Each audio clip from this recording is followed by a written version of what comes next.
There's no chat today. How about that?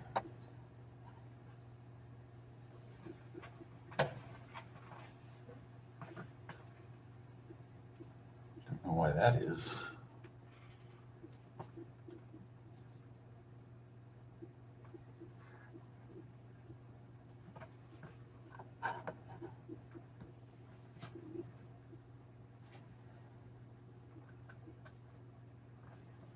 Something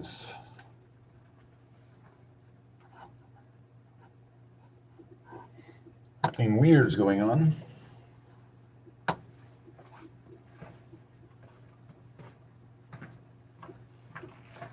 In order for this to be visible on YouTube, it has to be over here.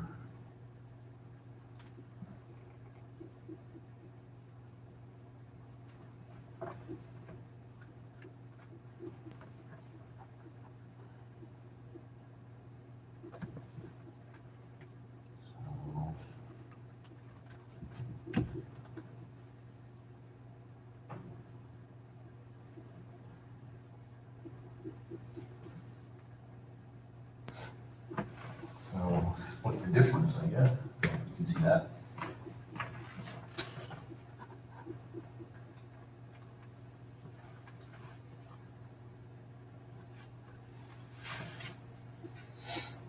Yeah, so for some reason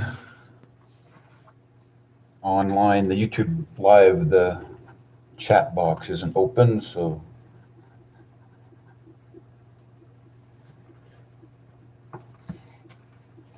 we'll start in about a minute.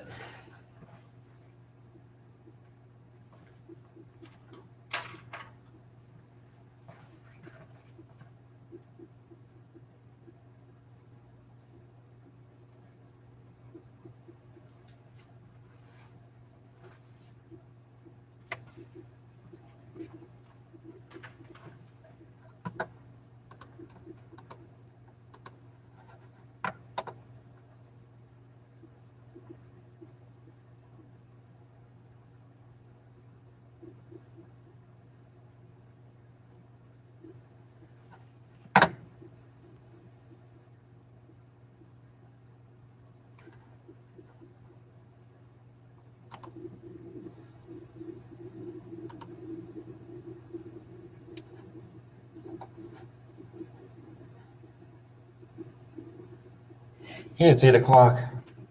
Today we'll be in section 4.2, applications with systems of linear equations. So we can follow a list of steps when solving application problems.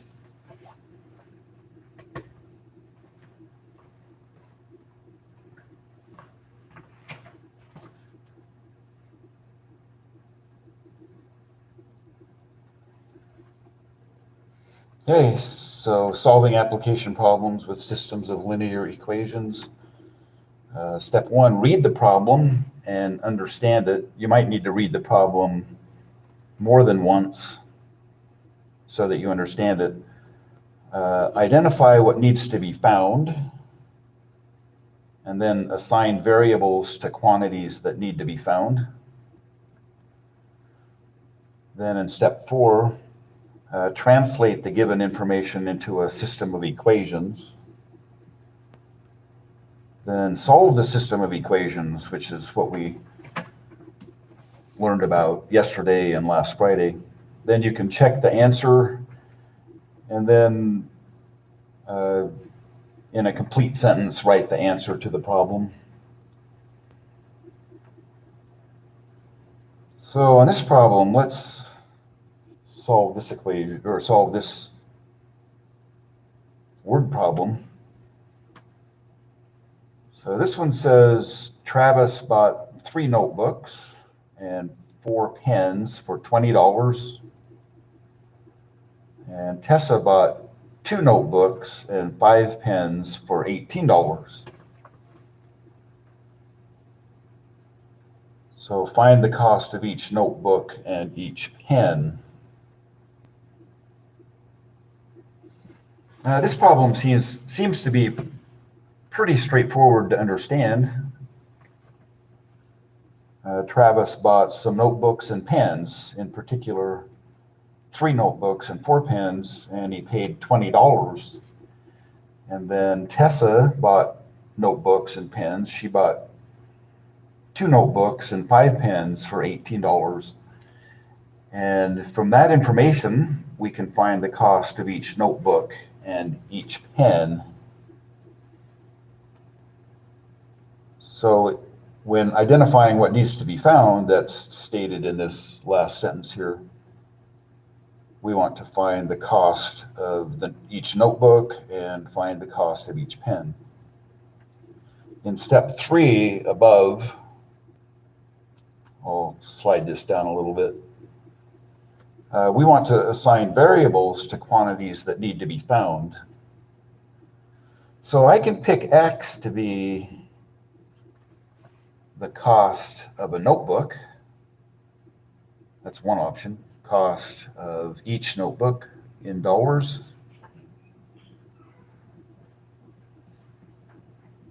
And I can pick Y to be the cost of each pen.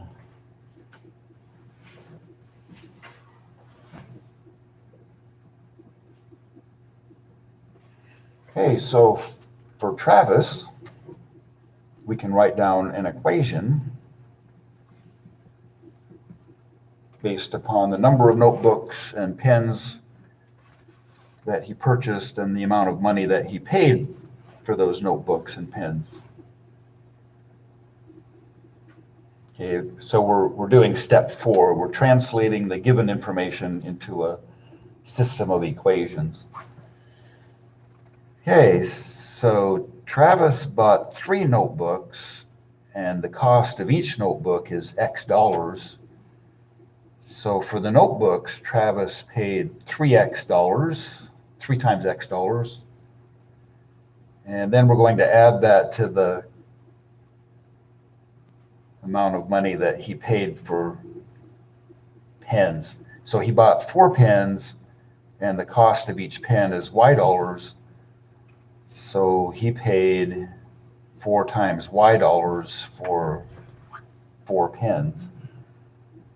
And the total cost is given to be $20. Okay, so there is our first linear equation in the variables X and Y. This summarizes Travis's purchase of 3 notebooks and 4 pens for $20. And for Tessa, we do the same sort of thing. Tessa bought 2 notebooks. X represents the cost of each notebook. So Tessa paid 2 times X dollars for the 2 notebooks. And she also purchased 5 pens, and Y is the cost of each pen. So 5 times Y represents the cost of each pen. Sorry, 5Y represents the cost of the 5 pens that she purchased. And altogether, for the notebooks and pens, Tessa paid $18. Okay, so we can solve this system of linear equations.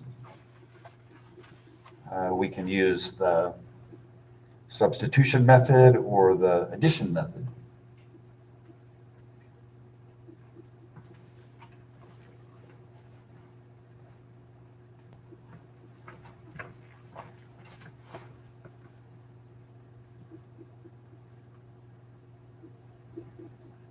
Okay, what did you get? Oh, you were waiting for me to do it? Okay. So if I use the addition method, also called the elimination method, well, I'm going to focus on eliminating the variable X. So if I multiply the top equation by 2, so I'll just indicate over here on the right, I'm going to multiply both sides of the equation of that top equation by 2. And then I'm going to multiply every term on both sides of the bottom equation by -3.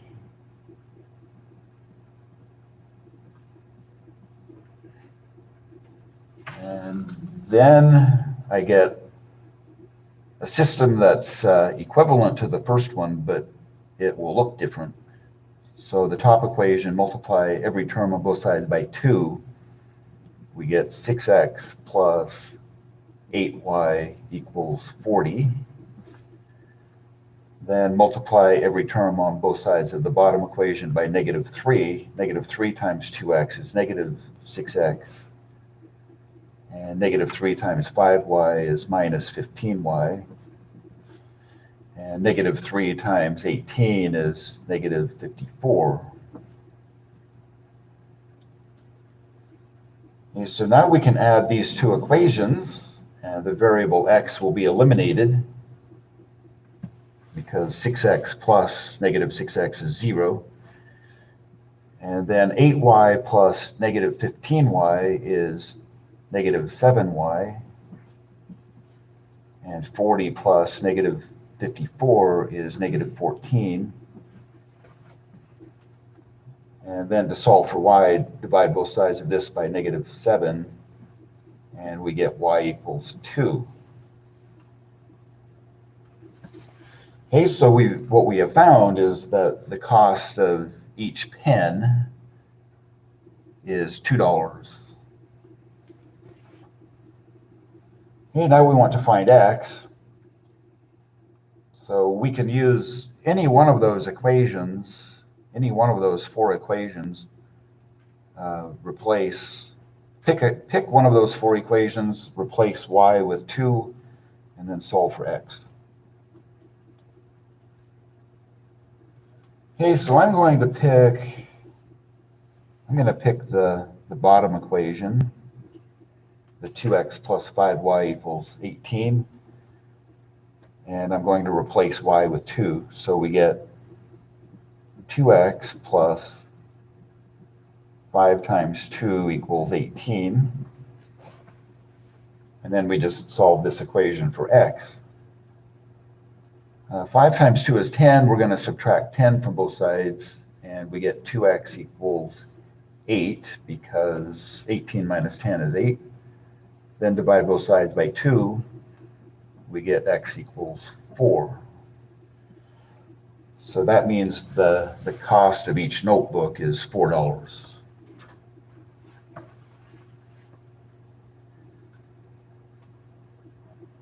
You can test or check the answers. In each of those equations, if we replace y with 2 and x with 4, we should get a true equation. So we can do this part just by looking, replace in the top equation, replace y with 2. So 4 times 2 is 8. And replace x with 4. 3 times 4 is 12. And sure enough, 12 plus 8 equals 20. Then check the other equation. Replace x with 4. 2 times 4 is 8. Replace y with 2. 5 times 2 is 10. And 8 plus 10 equals 18 is also true. So we visually checked. And then the last part, in a complete sentence, write the answer to the problem. The cost of each pen.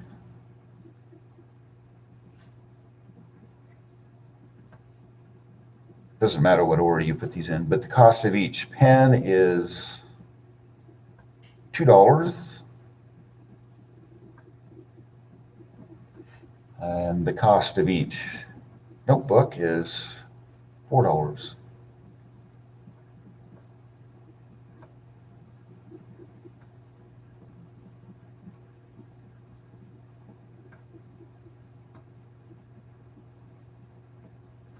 Okay, so that's all there is to that.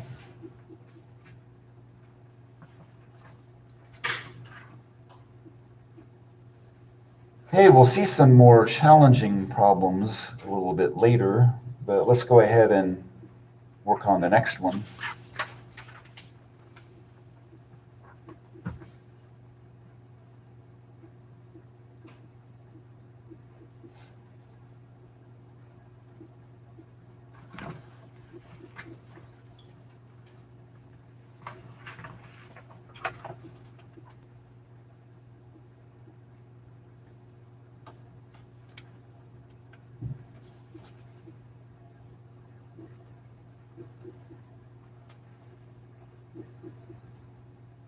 That is weird.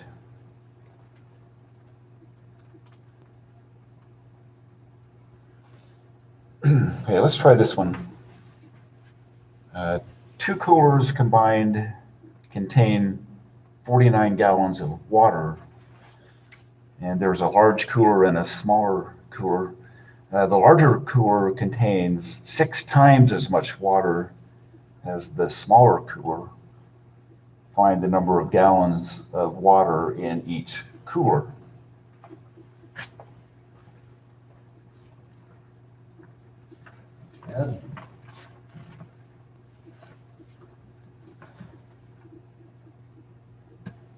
Hey, this problem is pretty easy to understand. We have two coolers of different sizes. When each one is full, the total number of gallons in both combined is 49 gallons. And the larger cooler contains 6 times as much water as the smaller cooler. So find the number of gallons of water in each cooler. So there's just two unknowns. So we can pick, you can use any letters you like, but I'll pick X to be the number of gallons of water in the large cooler. Number of gallons of water in the large cooler.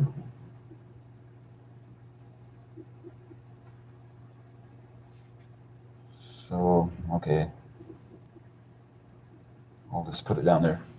Let Y be, I'll abbreviate a little bit, the number of gallons of water in the small cooler.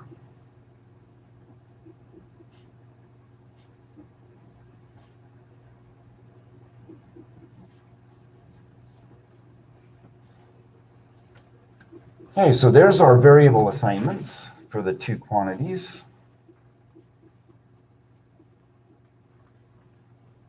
So can you think of an equation?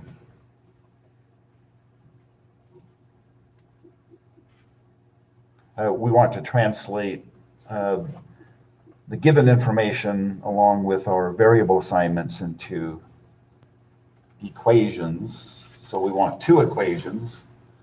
What's one equation?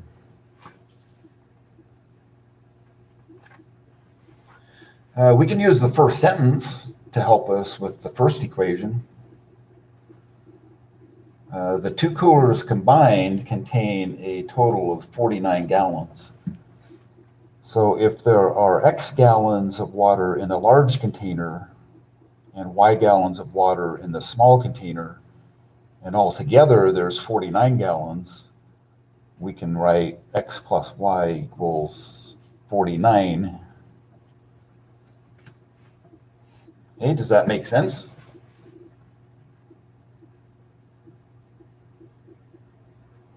All right.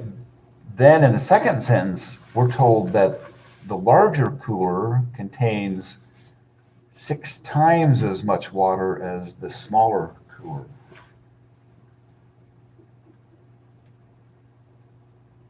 So X is the number of gallons in the larger cooler,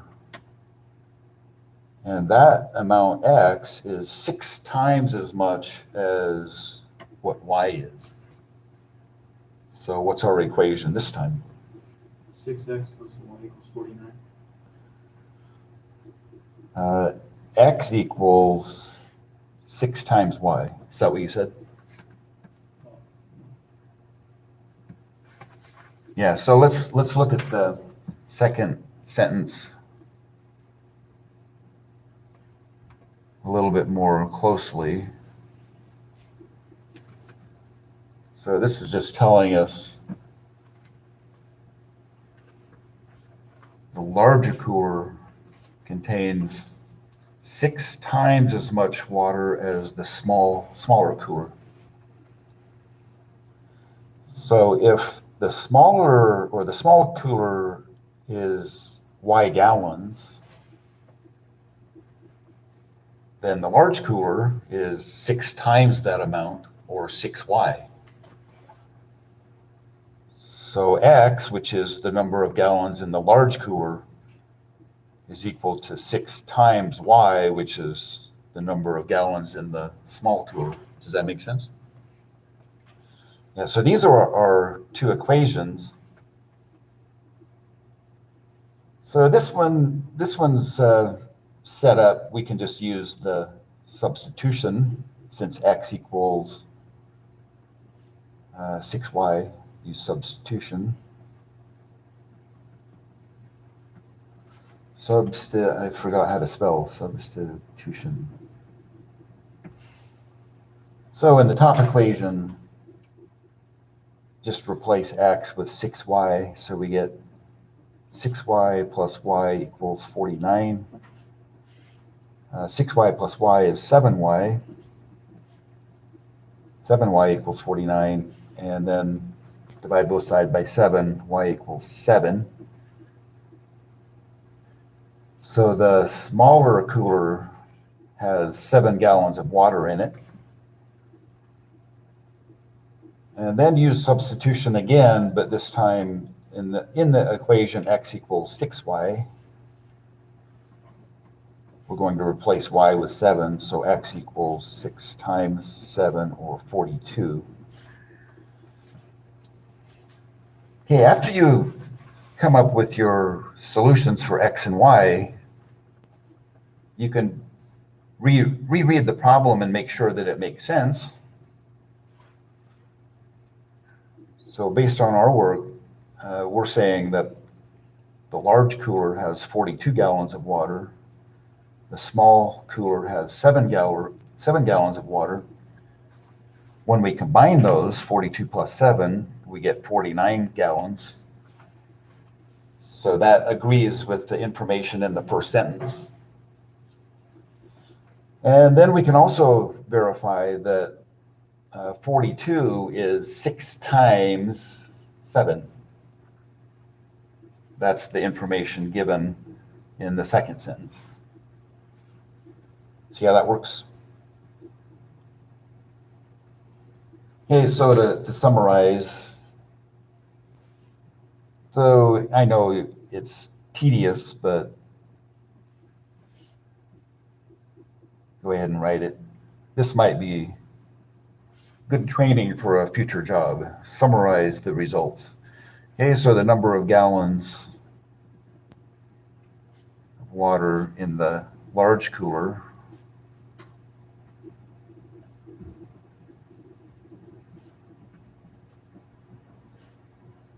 is 42, and the number of gallons of water in the small cooler is 7.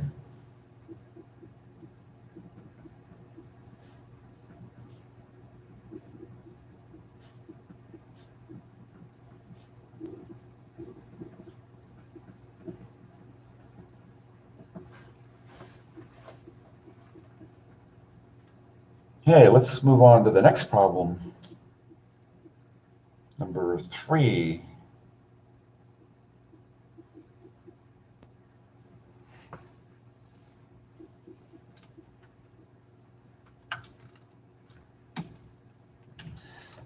There I go again.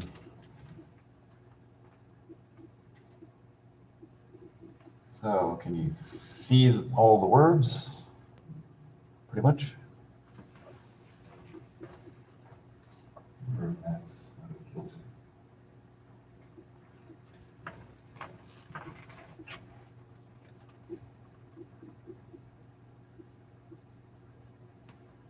Okay, an airplane flies 476 miles in 2 hours with a tailwind.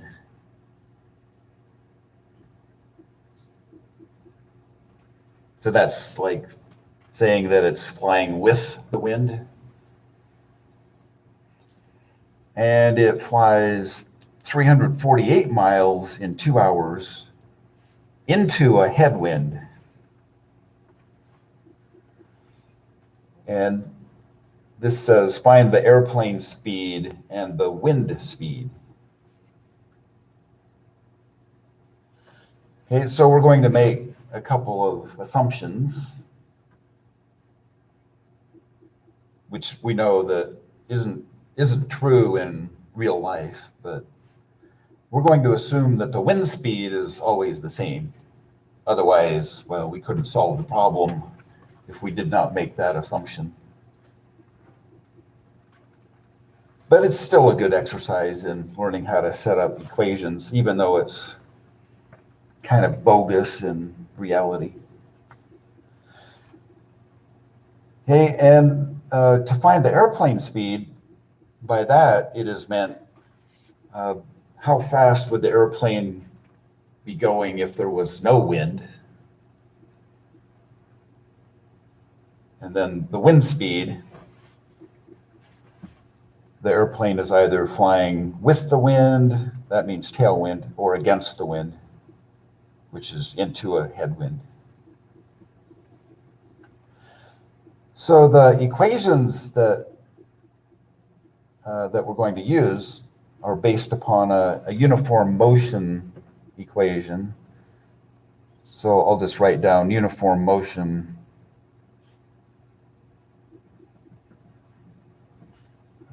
Uniform motion involves equations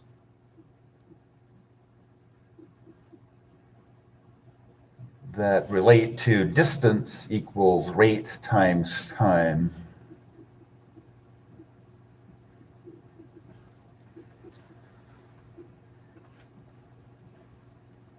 So if you've never seen this equation before, you are more familiar with this than you might realize. If you're driving down the highway at 60 miles per hour, that's the rate.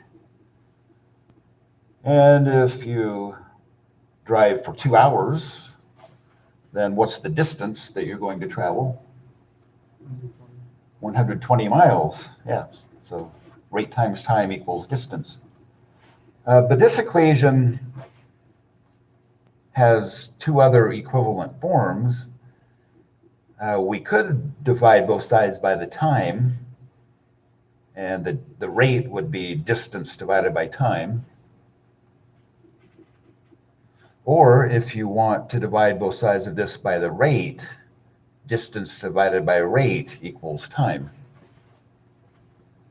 Right, so there's not only this equation, but two other equivalent equations that are derived from this equation. Okay, so we're going to apply this distance equals rate times time to our scenario involving the airplane.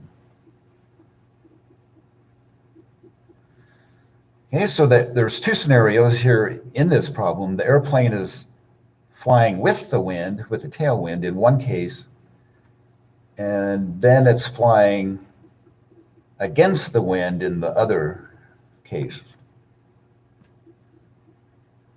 So let's write down the two situations. One is with the tailwind, or with the wind. So let's focus on that, since that's the first part that's mentioned.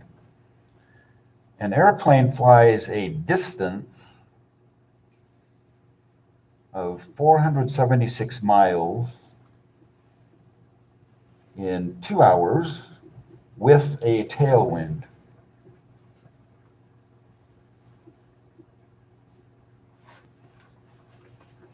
And then the second part of that is the description of what happens when the airplane flies against the headwind. So we have a second equation that will relate to that, against the headwind or into the headwind.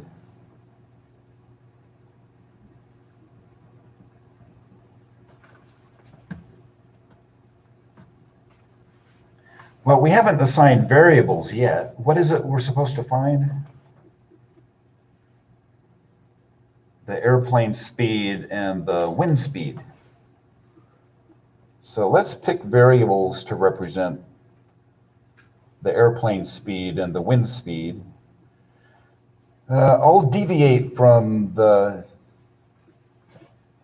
common choices of X and Y. I'll pick capital A to be the airplane speed.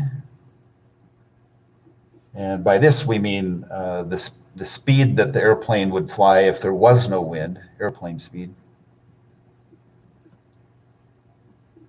And then W for the wind speed.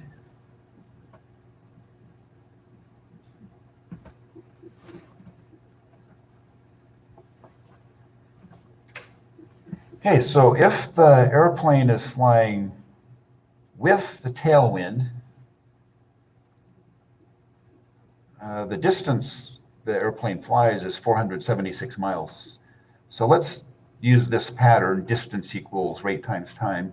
So the distance the airplane flies with the tailwind is 476 miles.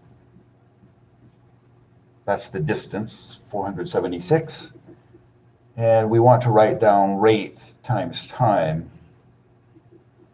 Okay, so we're told that the amount of time is 2 hours. But what's the rate?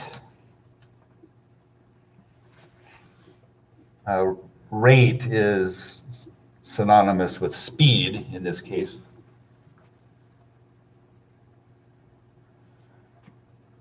Okay, so let's go back to these variable assignments. If the airplane was flying and there was no wind, it would be flying at A miles per hour. But if it also has a tailwind, then will the airplane be going faster or slower than A miles per hour? If it's flying with the wind, it's going to be going faster than A miles per hour. So how much faster? The speed of the wind faster, so W miles per hour, if it's flying with the wind. So the rate of the plane flying with the tailwind is A plus W. Does that seem to make sense? And the amount of time is 2 hours. So we have succeeded in writing an equation for the case when the airplane is flying with the tailwind. It flies a distance of 476 miles in 2 hours, and the rate is represented by A plus W. If it's flying against the wind, the distance traveled is 348 miles, but it's also taking 2 hours to fly 348 miles. So how do we represent the rate when the airplane is flying into the wind against the headwind? Is it going to be going faster or slower than A miles per hour? It's going to be going slower. Slower by how much? W. So when it's flying into the wind or against the wind, the airplane is flying at A minus W miles per hour. The amount of time is 2 hours.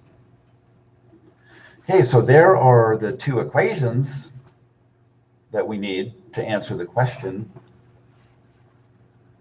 So what I'm going to do, I'm going to divide both sides by 2 in each of those two equations, since 2 is a factor on each of those equations on the right-hand side. So divide both sides by 2, we get 476 divided by 2 is 238. So 238 equals A plus W. And then divide both sides of the bottom equation by 2, and I get 348 divided by 2 is 174. and that's equal to A minus W. And this is all set up to use the elimination method. If we add those two equations, the variable W will be eliminated. So let's go ahead and add those two equations. So on the left-hand side, 238 plus 174 is 412. Is that right? 20, no. Yeah, 412. And on the right-hand side, A plus W plus A minus W, the W's cancel, so we get 2A.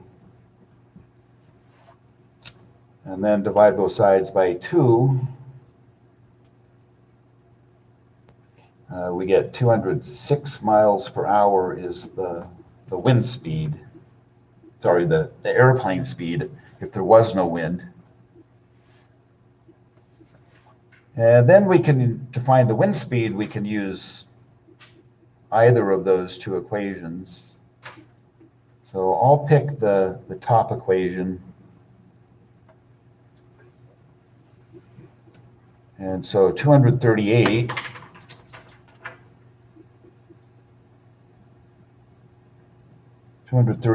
is equal to the wind speed of 206 plus W. And then subtract 206 from both sides, we get 32 equals the wind speed.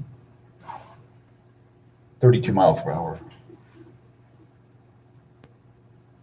Okay, are we all in agreement about those numbers?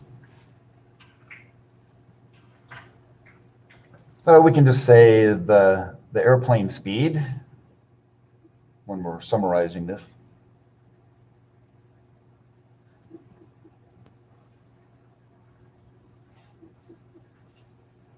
Can you see what I'm writing? So the airplane speed is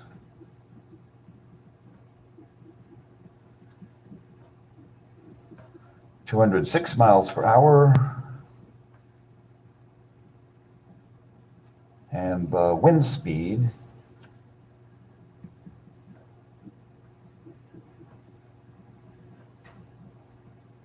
is 32 miles per hour. Okay, that wasn't too bad. So you'll see a number of problems that are of this sort. One that's similar to this, except not involving an airplane, it will involve a boat on a river. So a boat will travel down a river with the stream, and then it will travel against the stream going upstream. Okay, but we will deal with that when we get to it. So let's move on to the next page.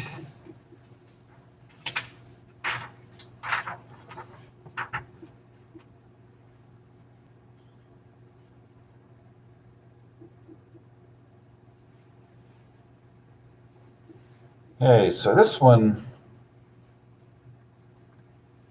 is a mixture problem.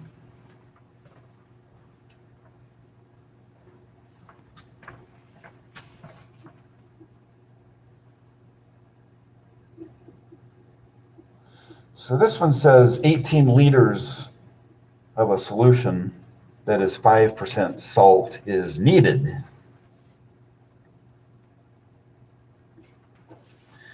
Combining a solution that is 1% salt with another solution that is 10% salt must be done.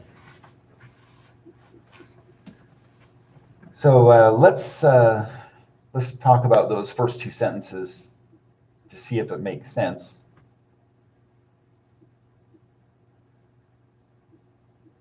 So we're going to combine a particular solution that is 1% salt with another solution that is 10% salt. So in other words, we're going to take a certain number of liters that is 1% salt. Then we're going to take a certain number of liters that is 10% salt. And when we mix them together and stir it up, the percentage of salt has to be somewhere between 1% and 10%.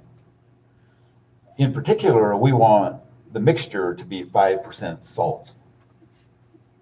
So it at least makes sense if you have a certain quantity that is 1% mixed with another quantity that is 10%. The mixture has to be a percentage between 1% and 10%.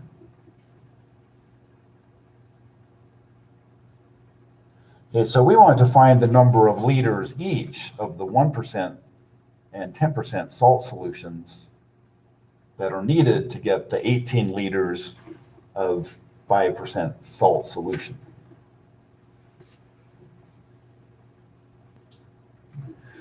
Okay, so find the number of liters each of the 1% and 10% salt solutions. Okay, there are two quantities that we're supposed to find, so we pick variables to represent them. So I'll pick X to be the number of liters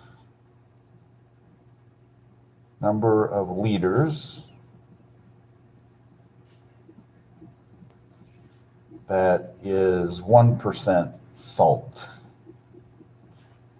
And I'll pick Y to be the number of liters that is 10% salt.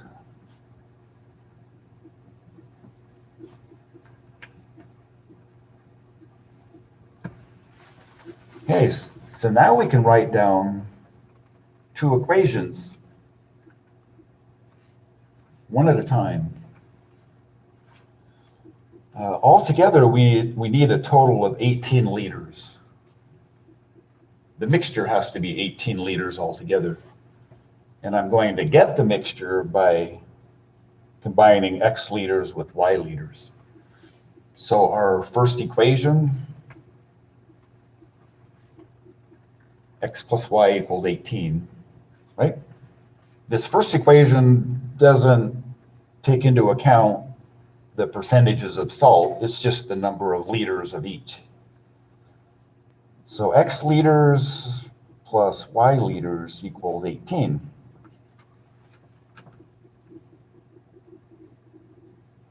Yeah, that's the easier of the two equations. And just keep in mind that this first equation doesn't take into account anything about the percentages of salt. It's just the number of liters of each. The second equation is what takes into account the percentages of salt.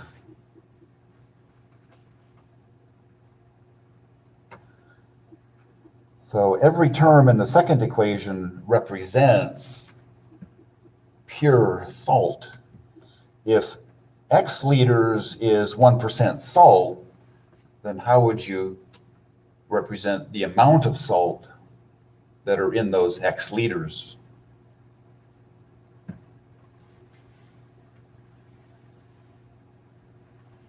Okay, let's do a related problem. Not this one in particular, but if you have a 100 gallons and you're told that it's, say, 4% salt, then how much of the 100 gallons is pure salt? If it's 4% salt. 4 gallons, right? If it's 4%, and you have a total of 100 gallons and it's 4% salt, then 4 gallons is the total amount of salt. And how can you find that using arithmetic? If you multiply 100 by 0.04, you get 4. 0.04 in this example is the decimal form of the 4%. So we're going to use that in the second equation. If X liters is 1% salt, then we represent the amount of pure salt by multiplying 0.01 times X. That represents the amount of pure salt in X liters if it's 1% salt. Can you see it?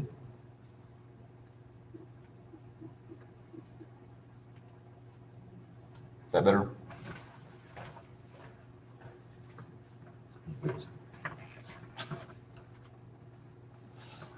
Okay. Then if Y liters is 10% salt, then the amount of pure salt is 0.10 times Y. And then what must the mixture be?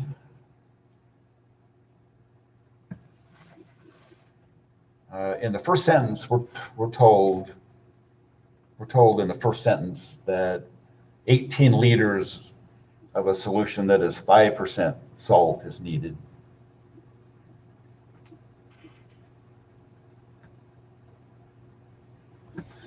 Okay, so the 18 liters has to be 5% salt. So what's the amount of pure salt in those 18 liters? 0.05. Yeah, 0.05 times 18. So here we're multiplying the decimal form of the percent, 0.05, times the number of liters. So just notice that in this second equation, every term represents the same kind of thing. So it's the decimal form of the percent multiplied by the number of liters in each of those three terms. Okay, so there's our system. We can get rid of those decimal numbers. A few days ago, we talked about how to eliminate decimals. You can think of decimal numbers as fractions with denominators that are powers of 10. So 0.01, that's equivalent to the fraction 1 over 100. 1/100th. So if you want to get rid of the decimals, you can multiply every term on both sides by 100, which is normally what I like to do. I'll just rewrite the top equation, x plus y equals 18. And then when I multiply every term on both sides of the bottom equation by 100, I'm going to get 1x, or just x, plus 10y equals 5 times 18.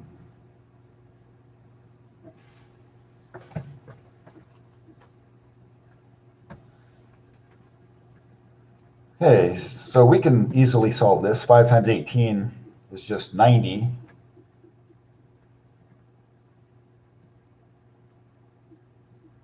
So I'm going to multiply both sides of the top equation by -1. So multiply, so online they can't see me. So multiply both sides of the top equation by -1.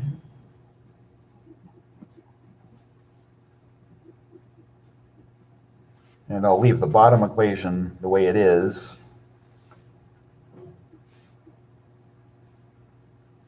Let me do this multiplication first. I'll get -x minus y equals -18. And then I'll leave the top equation the way it is, x plus 10y, except I'll replace 5 times 18 with 90. And then when we add these two equations, the variable x is eliminated. Negative x plus x is 0. And then negative y plus 10y is 9y. And negative 18 plus 90 is 72. And then when we divide both sides by 9, we get y equals 8. Okay, and if y equals 8, then x plus y equals 18 means x is equal to 10.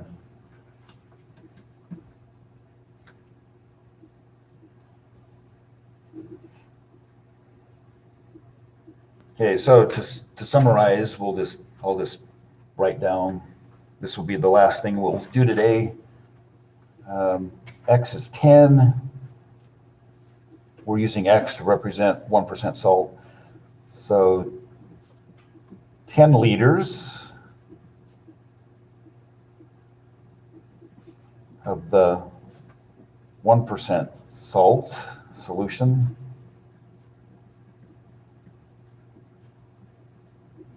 And Y is 8 liters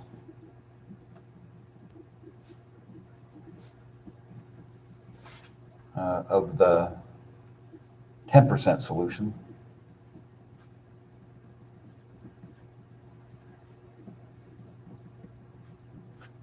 Or needed.